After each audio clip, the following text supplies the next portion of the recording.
오늘 이 시대에 많은 사람들이 우울증에 시달립니다.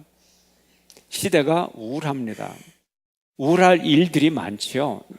경제가 어둡다 그러고 퇴직금이 바닥이 나고 그동안 저축했던 돈들도 점점 바닥이 납니다. 인생이 서글퍼집니다. 이런 시대예요. 제가 SNS를 통해서 받은 글의 일부를 소개해 드립니다. 꿈을 포기하고 싶을 때 이 사람들을 기억하면 힘이 납니다. 1번, 10년 넘게 글을 쓰면서도 평론가들로부터 너저분한 잡동사니 같은 글만 쓴다는 비판을 받았던 작가의 이름은 도스토옙스키다. 2번, 영하 10도의 날씨에 알몸으로 밖에 나가 나는 할 수 있다라고 외치던 한 무명 배우는 대한민국에서 유명한 배우 중에 한 명이 된다. 그 이름은 정광열이다. 신용호는 한국의 저명 인사 99명으로부터 당신이 하려는 사업은 무조건 실패한다는 말을 들었다.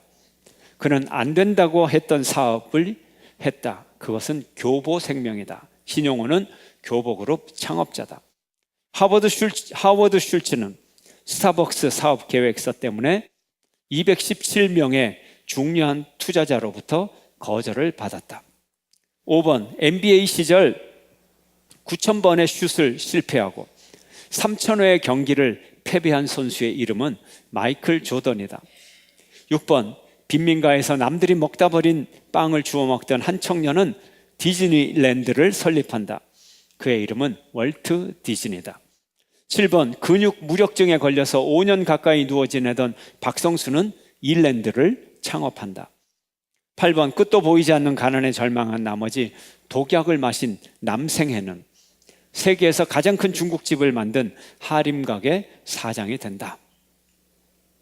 여러분, 이 사연 하나하나는 폭발적인 내용을 가진 기가 막힌 사연들입니다. 그런데 SNS를 받는 많은 사람들에게는 그냥 좋은 글, 별로 격려나 위로가 되지 않는 글입니다. 왜 그럴까요? 이런 글을 읽으면서 그저 꿈 같은 이야기다. 그러나 나의 현실 언어는 아니다. 이렇게 생각하기 때문에 그렇습니다. 오늘날 많은 사람들이 생각하는 자기의 현실 언어는 너무나 어둡고 너무나 비관적인 그런 언어들로 채색되어 있기 때문에 그렇습니다. 성경은 우리에게 무슨 말씀을 하나요? 엘리야 시대에 사르밧 지방에 한 과부가 있었습니다.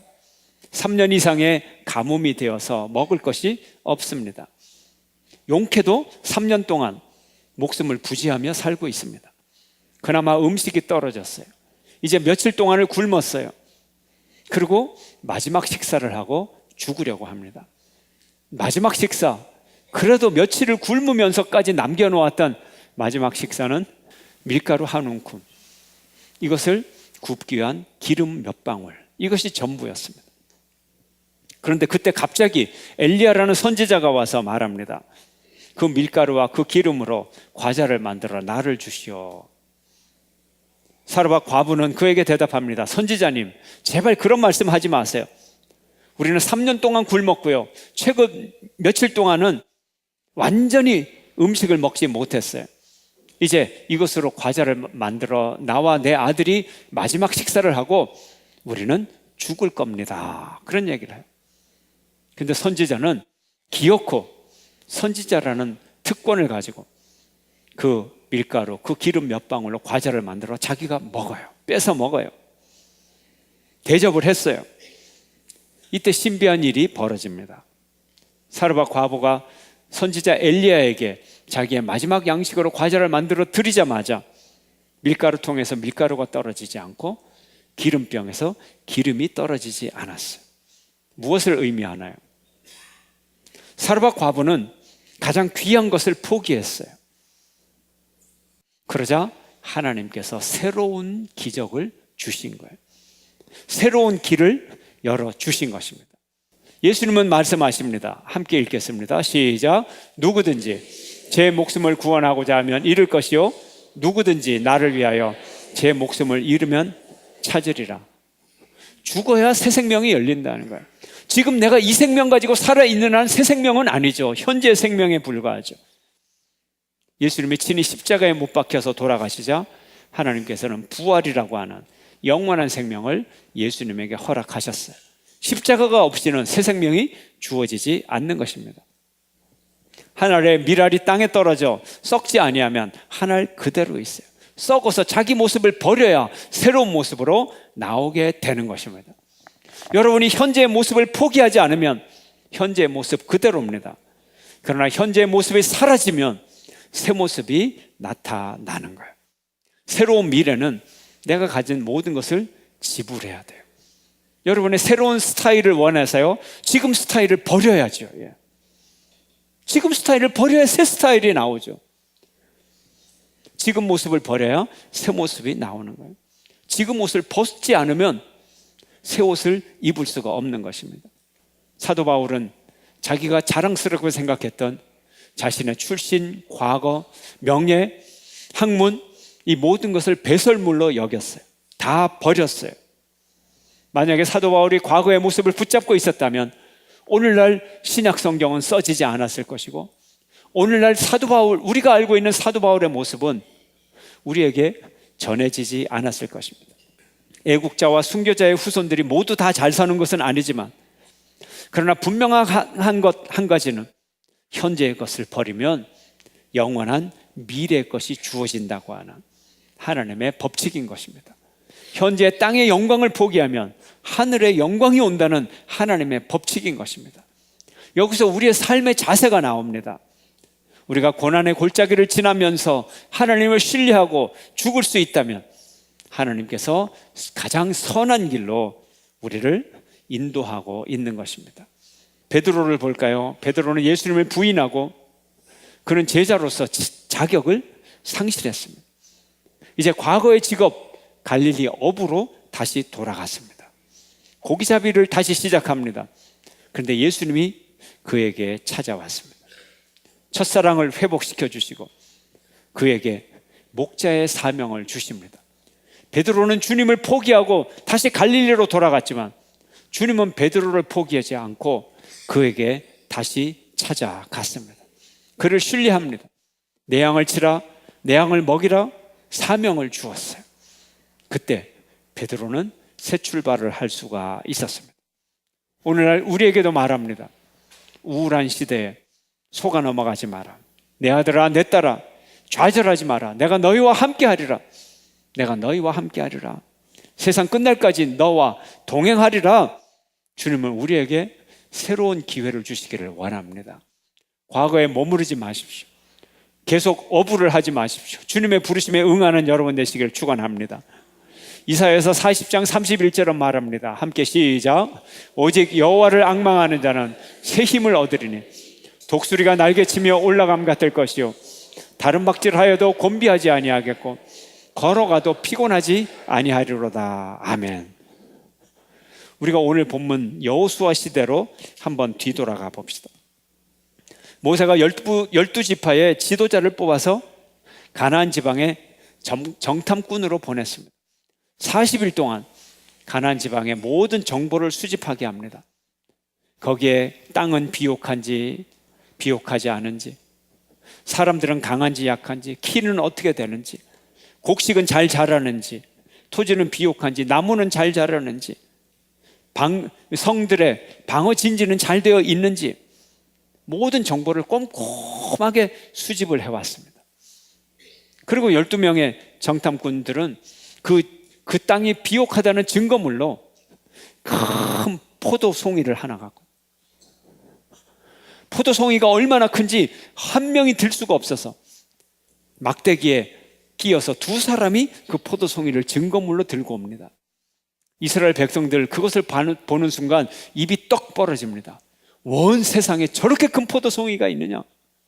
사람 한 명이 못 들고 두 명이 막대기 끼어서 들고 오다니, 야, 정말 대단하다 그랬어요. 이제 이들이 보고를 합니다. 그 땅은 풍요로운 땅이다. 일치되게 풍요로운 땅이다 보고를 합니다. 근데 의견이 갈라집니다. 10명의 정탐꾼들은 그 땅을 차지할 수 없다. 2명의 정탐꾼은 그 땅을 차지할 수 있다. 이렇게 의견이 갈라집니다. 분명히 그 땅은 비옥한 땅이고, 분명히 그 땅은 좋은 땅이라고 합니다. 그리고 그 성은 강하다고 말을 합니다. 큰 민족이 산다고 말합니다. 그들의 현실 언어가 똑같아요. 현실 분석이 똑같아요. 그런데 10명은 정복할 수 없다 그러고 2명은 정복할 수 있다는 것입니다. 다수결로 10명의 보고를 받은 백성들은 하늘이 무너지는 것 같았습니다. 그동안 광야의 삶 속에서 그 무수한 고통을 견뎌냈는데 이제는 미래가 사라져 버렸어요. 꿈과 희망이 물거품이 됐어요. 절망하지 않을 수가 없습니다. 이스라엘 자손이 모세와 아론을 원망합니다. 차라리 애굽 땅에서 노예로 일하면서 좀 몸이 사는 것은 힘들지만 그래도 그곳에서는 살 수가 있었지. 고깃국을 먹을 수 있었지. 이 광야에 인도하여 우리를 의미 없이 칼에 쓰러지게 하는구나. 차라리 애굽으로 돌아가자. 새로운 지휘관을 세우고 애굽으로 돌아가자. 특정한 한두 사람이 아니라 모세와 아론 2사람 플러스 2 정탐꾼 여호수아와 갈렙 4사람 빼고 200만 명의 모든 백성들이 큰 소리로 외치는 거예요. 밤새도록 소리 높여 울기 시작하는 거예요. 울기 시작합니다. 소리 높여 통곡합니다. 에고 에고 에고 가슴을 치며 울부짖고 아우성을 칩니다. 이제 우리는 죽었구나. 이제 우리는 죽었구나. 밤새도록 절규합니다. 이게 성경의 내용이에요. 왜 이들이 절규하게 됐을까요? 왜 위기의식을 느끼고 절망의 나락 속으로 깊이 떨어졌을까요? 가나안 땅의 상태입니까? 아닙니다. 가나안 땅의 상태는 좋아요. 그 땅은 약속의 땅이고 좋은 땅이에요. 그런데 그 땅이 뭐 때문에? 그 땅을 대하는 그들의 태도 때문에 변했다. 어떤 태도로 대하느냐는 거예요. 어떤 태도로 대하느냐는 거예요. 가나안 땅, 좋은 땅, 하나님의 약속의 땅으로 정복할 수 있는 땅으로 대하느냐, 그 땅은 너무 좋아서 성이 강하니까 정복할 수 없는 땅으로 대하느냐, 태도의 문제라는 것입니다. 여호수아는 다른 태도를 갖고 있었습니다. 오늘 본문 8절 함께 읽겠습니다. 시작. 여호와께서 우리를 기뻐하시면 우리를 그 땅으로 인도하여 들이시고 그 땅을 우리에게 주시리라. 이는 과연 젖과 꿀이 흐르는 땅이니라. 아멘. 여호와께서 우리를 기뻐하시면 여호와께서 주실 땅이라는 거예요. 그 땅은 좋은 땅은 틀림없는데 정복하지 못할 땅이 아니라 하나님이 주실 정복할 땅이라는 거예요. 하나님은 믿음의 하나님입니다. 믿는 대로 해주십니다. 하나님 마음이 얼마나 좋은지 몰라요. 안 믿는다고 이 백성들 멸망시킨 것이 아니고 그들의 믿음대로 다 해줬어요. 가나안 땅에 들어갈 수 없다고 믿은 사람들 그 믿음대로 못 들어가게 해주셨어요. 믿는다고 믿은 여호수아와 갈렙 그 믿음대로 들어가게 해주셨어요. 들어갔어요. 여호수아와 갈렙은 가나안 정복 전쟁을 성공적으로 마칩니다. 10년 이상 걸리는 정말 목숨을 내어놓는 그 전쟁을 통해서 결국은 가나안 땅을 차지하고 마는 것입니다. 목숨 바치는, 자기 목숨을 포기하는 전쟁을 통해서 새로운 현실이 열리는 것이지 전쟁을 피하고 새로운 현실이 열리는 것이 아니에요. 지금 가진 것을 버릴 줄 알아야 되는 거예요. 버리지 않고는 얻는 것이 없습니다. 성공적으로 가나안 땅을 정복했습니다. 그러나 가나안 땅에 들어간 이스라엘 백성들 곧 타락이 시작이 됩니다. 왜 그랬을까요? 여호수아는 자기의 사명을 감당하는 데 집중하느라고 그 정신을 물려주는 데 집중하지 않았어요. 다음 세대에 이 믿음을 물려주지를 못했던 것입니다. 그는 오로지 땅을 정복하고 그 땅을 물려주었어요. 이게 문제인 것입니다. 믿음의 대가 끊어져 버렸어요. 물론 한 세대 전체가 여호수아의 세대가 되는 거 어렵습니다. 여호수아 세대에 여호수아는 한 명이었어요. 여호수아 같은 세대에 여호수아 같은 사람이 한 명만 있어도 되는 거예요. 나머지는 다 절망의 세대였어요. 절망의 사람이었어요. 그러나 한 명만 있어도 역사의 미래는 열리는 거예요. 여호수아는 어떤 사람입니까? 그 시대의 예외적 인물이죠. 예외적 인물 한 명만 있어도 그 세대는 유지된다는 거예요. 우리가 우리 세대의 여호수아가 돼야 되는 거예요. 우리가 우리 세대의 예외적인 믿음의 인물이 되어야 되는 거예요. 여러분이 여러분의 삶의 자리에서 예외적인 믿음의 사람이 되길 주의 이름으로 축원합니다. 오늘 한국 교회 부정적인 예언을 하는 사람이 많아요. 유독 개신교가 여러 우리 사회 종교 중에서 유독 호들갑을 떠는 모습을 보입니다.